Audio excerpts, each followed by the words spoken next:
Yine karlar yağdı ya boy bir de karmadandı. Ama Davud'a stüdyo mumayezi armadandı buyur. Sağ olsun olasın.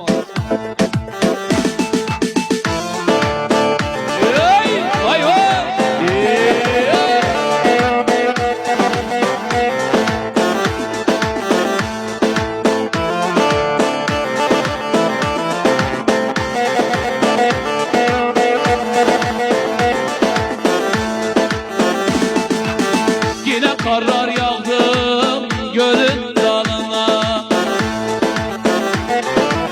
Kime ne söyleyeyim, kime ne diyeyim? Yaz ayında gazel gazel düştü bağıma. Kime ne söyleyeyim, kime ne diyeyim? Yaz ayında gazel gazel düştü bağıma. Kime ne söyleyeyim, kime ne diyeyim?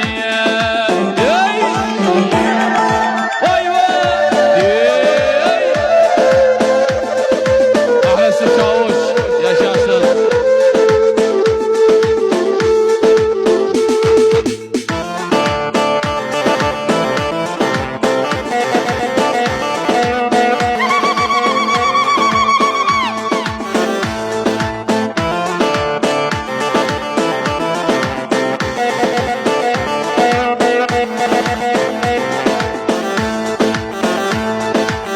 Gürledi bulutlar, yağmadı yağmur. Gözlerim doluda, yollarım çamur. Yara gidem dedim etmiyor ömür. Kime ne söyleyeyim, kime ne diyeyim? Yara gidem dedim etmiyor ömür. Kime ne söyleyeyim, kime ne diyeyim?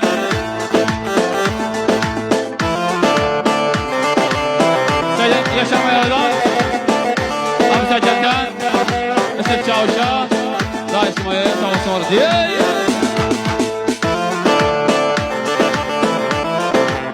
Alay başı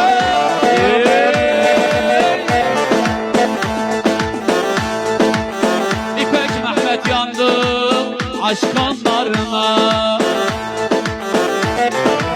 Göz göze gelmedin nazlı yarına.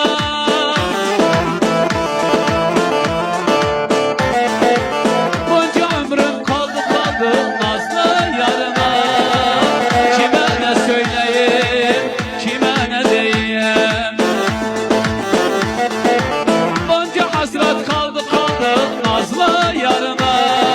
Kime ne söyleyeyim, kime ne diyeyim? Ahmet Ağlar bana sağ olsun var.